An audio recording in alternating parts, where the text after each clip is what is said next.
Hello दोस्तों, स्वागत है आपके हमारे YouTube channel expansion mathematics centre में। आज हम लोग पढ़ने जा रहे हैं 10th का एक थ्योरम। ये थ्योरम पहले समझे। एक त्रिभुज में एक भुजा के समांतर खींची गई रेखा अन्य दो भुजाओं को जिन दो बिंदुओं पर प्रतिच्छेद करती है वे बिंदु भुजाओं को एक समान अनुपात में विभाजित करती है। यानी एक त्रिभुज हमने ए बी सी लिया। यदि बी सी के समांतर एक भुजा हमने डी ई खींचा, बी सी के समांतर हमने एक रेखा डी ई खींचा, तो दिखाना है कि पहले लिखेंगे दिया है ए बी सी एक त्रिभुज है। ये दिया हुआ है कि ए बी सी एक त्रिभुज है जिसमें हमने ए सी के डी खींचा, ए सी के समांतर बी सी के समांतर।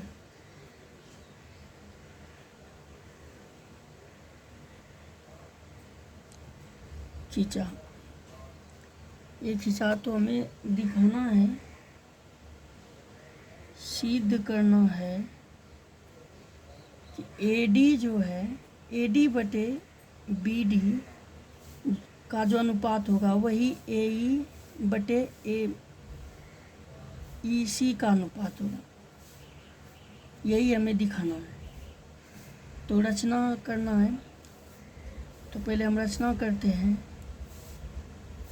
EM लंब खींचा AB पर तथा DN लंब खींचा AC पर तथा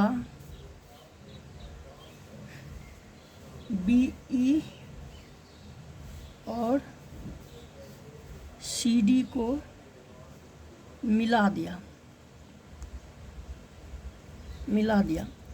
तो देखिए EM लंब खींचा AB पर और DN लंब खींचा AC पर, ठीक है। और CD को मिला दिए और फिर BE को भी मिला दिए। तो हमें परमाणु अब प्रूव क्या करना था। प्रूव करने के लिए हमको क्या करना होगा, तो एरिया ऑफ ट्रायंगल ADE में त्रिभुज ADE में देखना। ADE में एरिया ऑफ ट्रायंगल ADE का क्या हो जाएगा, हाफ गुना आधार कितना है, AB है, AD आधार गुना शीर्षलंब मेरा है EM, E से M तक शीर्षलंब है EM। इसको समीकरण 1 मान लेते हैं। फिर एरिया निकालना है त्रिभुज BDE का। तो एरिया ऑफ त्रिभुज BDE का बराबर हाफ गुना, देखिए ये अधिकोण त्रिभुज हुआ, BDE अधिकोण त्रिभुज है, तो इस पर लंब जो होगा EM होगा, तो आधार BD गुना EM। इसको समीकरण 2 मान लेते हैं। अब क्या करेंगे दोस्तों, समीकरण 1 में भाग दे देंगे समीकरण 2 से, तो हमारा इधर बच जाएगा एरिया ऑफ ट्रायंगल ADE बटे एरिया ऑफ ट्रायंगल BDE। और जब ये इसको भाग देंगे तो हाफ AD गुना EM बटे हाफ BD गुना EM। तो ये कट गया, EM भी कट गया। तो एरिया ऑफ ट्रेंगल ADE बटे एरिया ऑफ ट्रेंगल BDE बराबर होगा AD बटे DB के। ये समीकरण 3 मान लेते हैं दोस्तों। उसके बाद इसी प्रकार जब हम ट्रायंगल एरिया ADE निकालेंगे, ADE निकालेंगे और फिर एरिया ऑफ ट्रायंगल DCE निकालेंगे, एरिया ऑफ ट्रायंगल CDE निकालेंगे, तो मेरा इधर और भाग दे देंगे एरिया निकाल कर, तो AE बटे EC आ जाएगा। इसको समीकरण EC आ जाएगा। ठीक है, तो देखिए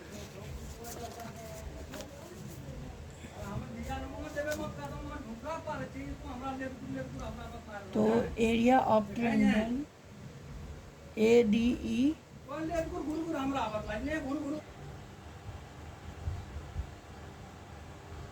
तो यहाँ तक हम अभी देख चुके हैं दोस्तों।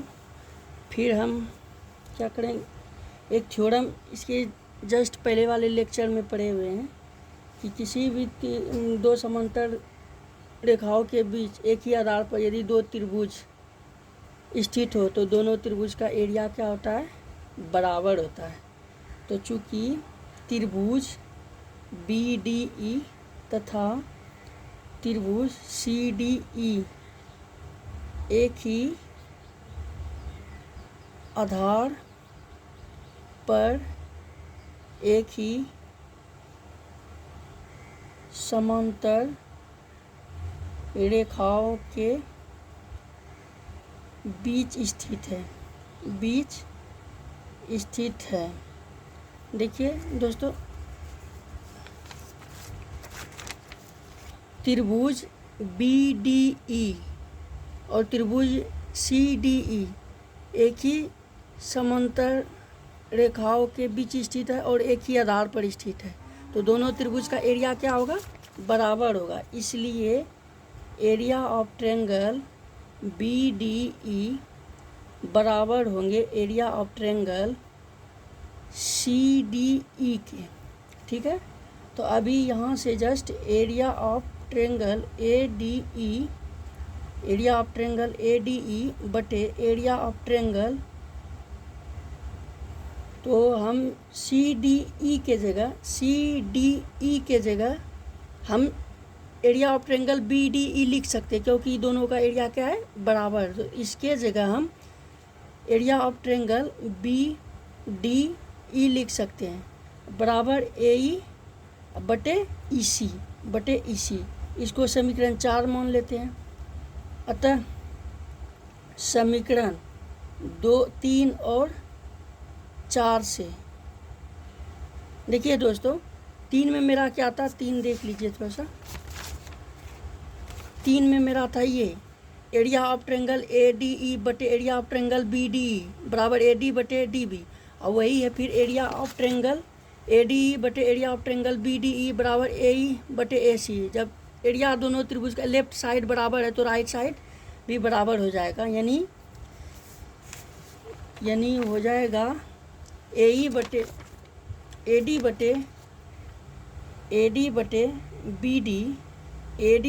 BD बराबर हो जाएगा AE बटे EC, जो कि हमें यही प्रूव करना था।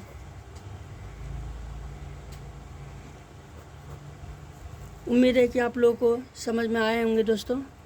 अगर वीडियो नहीं समझ में आए हो तो फिर से एक बार देख सकते हैं आप। हमें क्या प्रूव करना था, कह रहा था कि यदि कोई त्रिभुज के किसी भी भुजा के समांतर एक रेखा खींचा जाए तो वो बिंदु उस त्रिभुज को समान अनुपात में विभाजित करता है, यानी AD बटे BD का जो अनुपात होगा वही AE बटे EC का अनुपात होगा, वही AE बटे EC का अनुपात है। यही प्रूव करना था। तो हमने पहले रचना क्या की है, शीर्ष E से एम ए शीर्ष ई से ई एम लम्ब डाला ए बी पर तथा डी से डी एन लम्ब डाला ए सी पर तथा बी और तथा सी डी को मिला दिया। अब हमने क्या किया, area of triangle A D E लिखा, ये लिख लें। अब फिर area of triangle B D E लिखा। फिर समीकरण 1 में समीकरण 2 से भाग दे दिए तो मेरा ये निकल गया, area of triangle A D E बटे area of triangle B D E बटे बराबर ए डी बटे बी डी। ये इसको समीकरण 3 मान लिया। इसी प्रकार जब हम इस त्रिभुज को लेकर चलेंगे ए डी ई और इस बार ये त्रिभुज को लेकर चलेंगे सी डी ई को लेकर चलेंगे, इस बार भी सी डी ई लेकर चलेंगे तो मेरा रिजल्ट जो आएगा वो आएगा ए ई बटे ई सी। फिर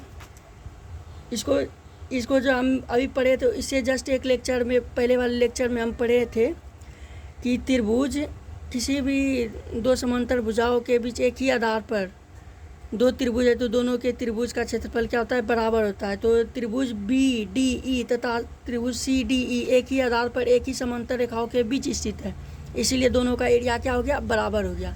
तो हम फिर इस इक्वेशन से लेकर चलें ए डी, तो त्रिभुज area of triangle B D E बराबर हो गया area of triangle C D E. जब दोनों का एरिया बराबर है तो इस त्रिभुज के जगह हम ये त्रिभुज लिख सकते हैं, तो इसके जगह हमने ये त्रिभुज रख दिए। फिर ये आया, फिर समीकरण 3 और 4 से देखें कि हम दोनों का एरिया बराबर है, लेफ्ट साइड तो राइट साइड बराबर हो गया और अतः यह थ्योरम मेरा प्रूफ हो गया। अब दूसरा थ्योरम हम पढ़ने जा रहे हैं। अब हम ये थ्योरम पढ़ने जा रहे हैं कि इसका थेल्स का विलोम, यानी जो थेल्स प्रमेय था उसका उल्टा, जस्ट उल्टा। यदि कोई रेखा, तो अब ये यदि कोई रेखा किसी त्रिभुज के दो भुजाओं को समान अनुपात में विभाजित करे तो यह रेखा तीसरी भुजा के समांतर होगा। यानी हम जो है इसका जस्ट विलोम पढ़ रहे थेल्स प्रमेय का। यदि कोई रेखा, मान लीजिए हमने फिर डी एक रेखा खींचा ए बी सी त्रिभुज में, तो ये ए डी बटे बी डी ए ई बटे ई सी समान अनुपात में विभाजित करता है, ये दिया हुआ है।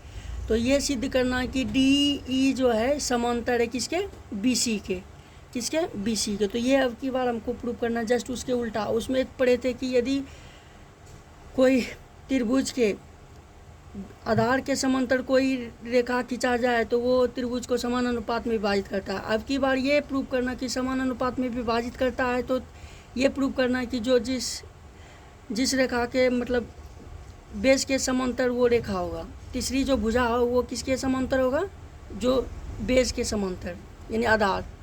समझ गए? तो देखिए हमने रचना क्या क्या किया, पहले दिया हुआ है, जो दिया हुआ है वो लिखेंगे। दिया है रेखा डी त्रिभुज ए बी सी की भुजाओं ए बी तथा ए सी को इस प्रकार विभाजित करती है, ए डी बटे डी बी का जो अनुपात होगा वही ए ई बटे ई सी का अनुपात होगा। ये दिया हुआ है थ्योरम से। सिद्ध क्या करना है, सिद्ध करना है डी समांतर होगा बी सी के, यानी जो रेखा खींचा गया है जो समान अनुपात में विभाजित करता है वो समांतर होगा किसके, बी सी के। यही हमको दिखाना है। तो रचना करते हैं ई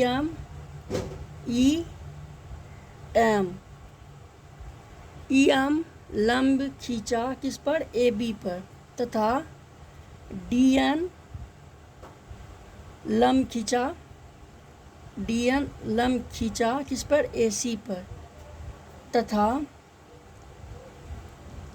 बी ई को मिला दिए और सी डी को मिला दिए, तथा बी ई और सी डी को मिलाया। ठीक है, यहाँ तक समझ गए। अब हम प्रूव करते हैं।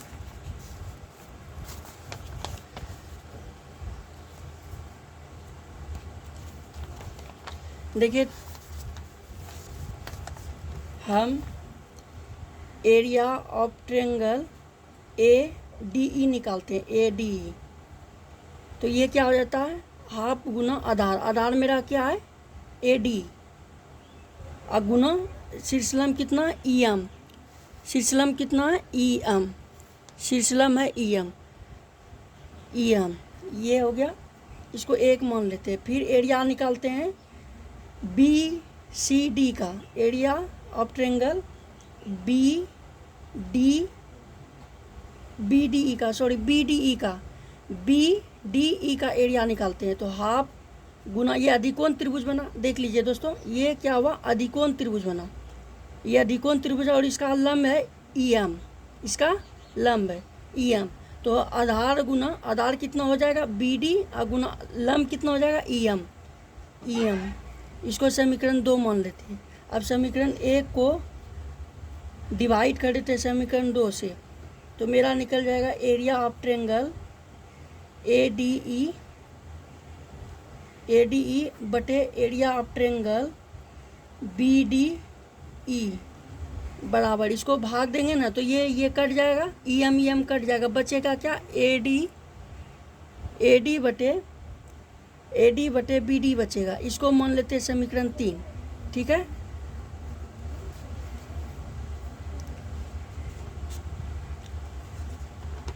अब हम चलेंगे दोस्तों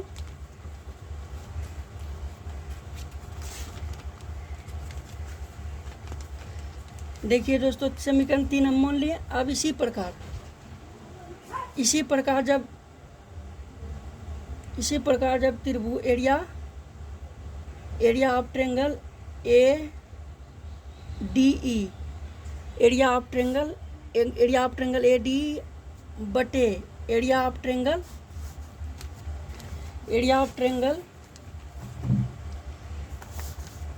ट्रायंगल सी डी ई करेंगे तो मेरा आ जाएगा ए डी बटे ई सी, ए डी बटे ई सी आ जाएगा, समझ गए। और ये भी दिया हुआ है डी बी बराबर ई सी, बी डी बराबर इसी, ये कहाँ से लिखे दोस्तों, तो ये समान अनुपात से लिखे, ये समान अनुपात से लिखे, समझ गए ना। तो ए डी बटे ई सी हो गया।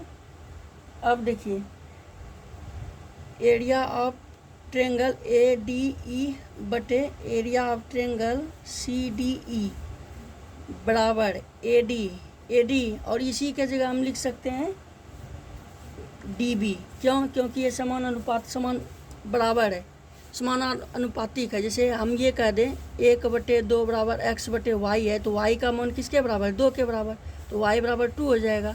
तो उसी प्रकार जब यहाँ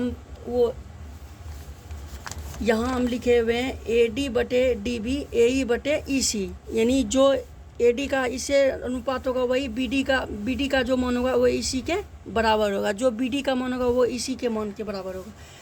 इसी के कारण हमने ई सी के जगह फिर क्या लिख दिया बी डी, समझ गए दोस्तों। अब समीकरण 3 और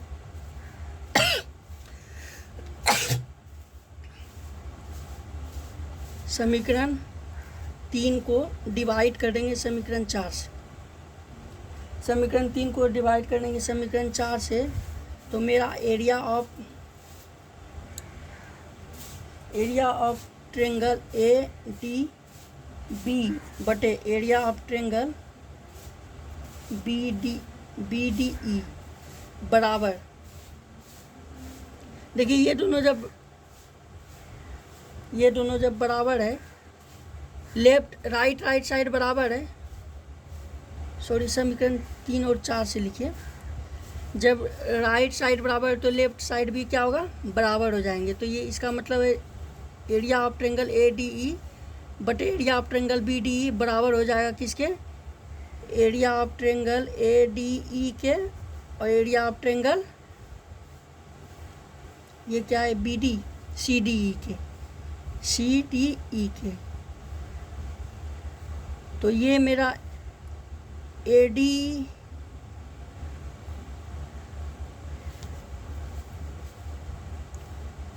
ADE कट जाएगा।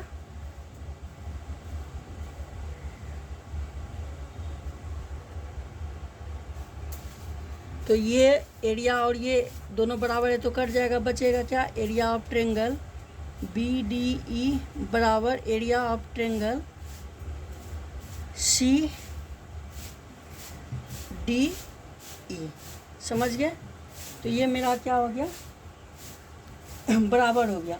और हम ये भी जानते हैं, इसलिए ये दोनों बराबर हो गया। चूँकि हम जानते हैं त्रिभुज BDE तथा त्रिभुज CDE एक ही आधार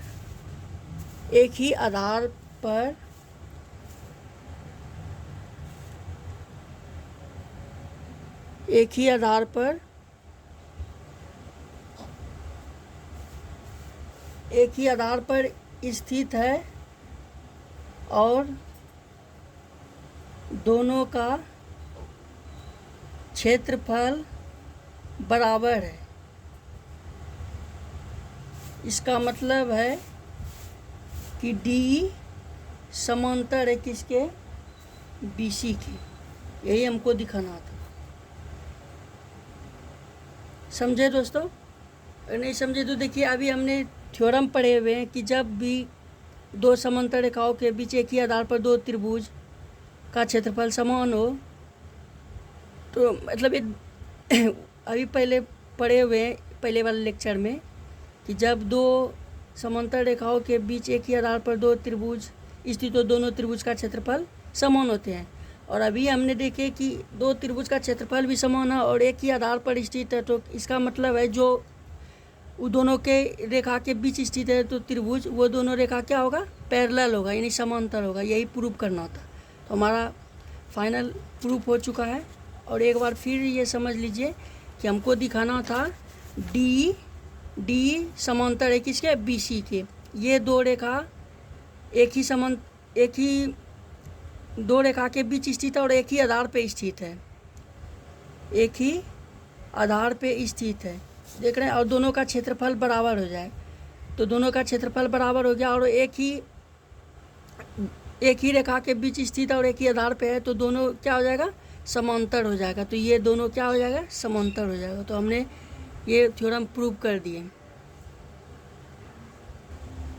अब अगला थ्योरम हम ये पढ़ने जा रहे हैं कि एक समकोण त्रिभुज में कर्ण का वर्ग अन्य दो भुजाओं के वर्गों के योग के बराबर होते हैं। तो हमने एक समकोण त्रिभुज ले लिया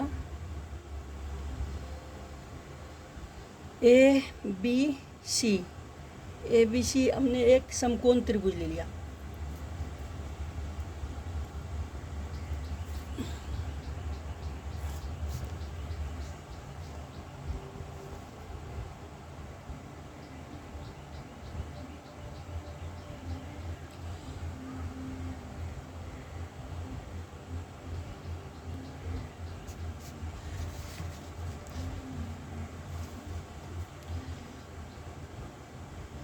अब दिया है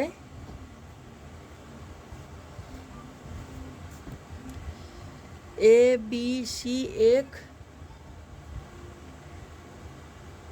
समकोण त्रिभुज है, ये दिया हुआ है,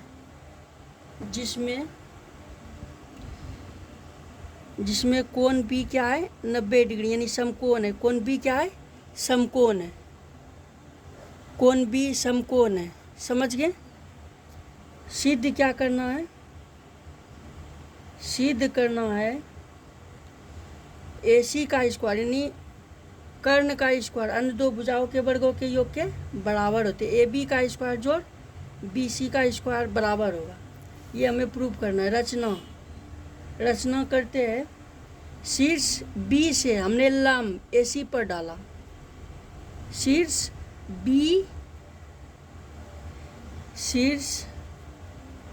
B से BD लंब AC पर खींचा, बी डी लंब किस पे खींचे, बी डी लंब ए सी पर खींचे, शीर्ष बी से बी डी लंब ए सी पर खींचे। ठीक है। अब परिमाण देखिए दोस्तों, हम त्रिभुज ए बी सी में ट्रायंगल ए बी सी तथा ट्रायंगल ए डी बी में, ट्रायंगल ए डी बी में, ये दोनों में देखते हैं कोण ए बी सी बराबर है कोण ए डी बी के बराबर 90 डिग्री, ये भी 90 डिग्री है, ये भी 90 डिग्री। देखिए ध्यान से दोस्तों, हम दो त्रिभुज में लेकर चल रहे, पहला त्रिभुज ए बी सी में और दूसरा ए बी डी में। तो कोण जो डी है वो कोण बी के बराबर है, दोनों 90 डिग्री है।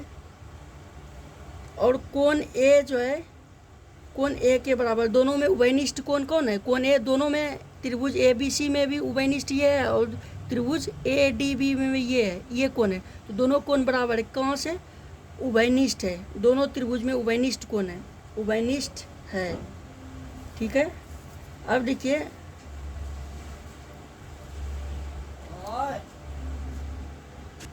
और हम जानते हैं कि किसी भी दो त्रिभुज का दो कोण बराबर हो जाएगा तो वो क्या हो जाता है, समरूप हो जाता है। तो इसलिए ए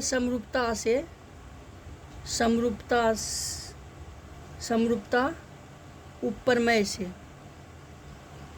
ये दोनों क्या हो गया, त्रिभुज ए बी सी समरूप हो गया किसके, त्रिभुज ए डी बी के। समझ गए, त्रिभुज ए बी सी समरूप हो गया त्रिभुज ए डी बी के। इसलिए समरूप हो गया तो वो समान अनुपात में, भुजा को समान अनुपात में विभाजित करेगा। तो यानी ए बी संगत भुजा जो ए बी है, जो ए बी बटे ए डी का जो अनुपात होगा ए डी का, यानी इस त्रिभुज में ये लंब वाला ये त्रिभुज और इस त्रिभुज में इसका लंबवत कौन होगा, ए डी। ए बी बटे ए डी का जो अनुपात होगा वही ए सी यानी कर्ण ए सी। इस त्रिभुज में ए डी बी में कर्ण होगा ए बी, ए सी बटे ए बी समान अनुपात में होंगे। तो इस तरह से ए बी स्क्वायर मेरा हो जाएगा ए डी गुना ए सी। इसको समीकरण 1 मान लेते हैं। अब इसी प्रकार से हम क्या करेंगे, त्रिभुज ए बी सी समरूप दिखा देंगे त्रिभुज बी सी डी को। त्रिभुज इसी प्रकार जिस प्रकार हमने यहाँ दिखाया कि ए बी सी समरूप है ए डी बी के, उसी प्रकार हमको दिखाना ए बी सी समरूप है बी सी डी त्रिभुज के। अगर वो समरूप है तो फिर हम बी सी बटे डी सी, यानी बी सी क्या लिए, कर्ण, और इसका कर्ण तब क्या हो जाएगा, बी सी हमने लिया है इस त्रिभुज में, क्या लिए हैं, आधार। तो इस त्रिभुज में आधार मेरा क्या हो जाएगा, सी डी या डी सी। अब बटे ए सी क्या लिए हैं इस त्रिभुज में, ए सी मेरा कर्ण है। तो इस त्रिभुज में देखिए बी डी सी में कर्ण कौन है, बी सी। और फिर बी सी स्क्वायर बराबर क्या हो जाएगा, ए सी इंटू डी सी। इसको समीकरण 2 मान लेते हैं। समझे दोस्तों। अब देखिए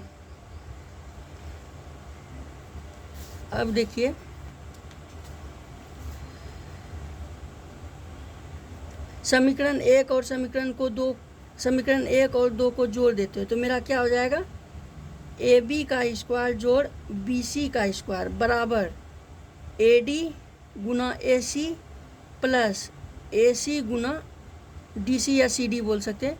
तो देखिए दोस्तों ए सी दोनों में कॉमन है तो इसको बाहर लिख सकते हैं, ए बी का स्क्वायर जोड़ बी सी का स्क्वायर बराबर ए सी को बाहर कर दिया ए डी और प्लस डी सी या सी डी। और देखिए दोस्तों हम A D plus D C को यहाँ देखिए फिगर में A D plus C D या डी सी को हम लिख सकते हैं, A D plus C D को हम लिख सकते हैं ए सी, लिख सकते हैं ए डी जोड़ डी सी को हम मिलाकर क्या लिख सकते हैं, ए सी। तो ए डी जोड़ सी डी के जगह हम ए सी लिखेंगे। तो ए डी जोड़ सी डी के जगह हम क्या लिख देंगे, ए सी। तो इसके जगह हम क्या लिख दिए, ए सी। तो देखिए दोस्तों, अतः मेरा थ्योरम जो होगा प्रूफ हो चुका है। ए C Guna A C square हो गया, और यही हमें दिखाना था, ए सी स्क्वायर बराबर ए बी का स्क्वायर जोड़ बी सी का स्क्वायर। उम्मीद है कि आप लोगों को अच्छी तरीक़ा से समझ में आए होंगे दोस्तों। अगर जो समझ में नहीं आए तो एक बार फिर वीडियो को दोबारा देख सकते हैं, और अगर अच्छी वीडियो लगे तो अपने दोस्तों को शेयर ज़रूर करें और चैनल को सब्सक्राइब कर दें। थैंक यू दोस्तों, मिलते हैं अगले वीडियो में।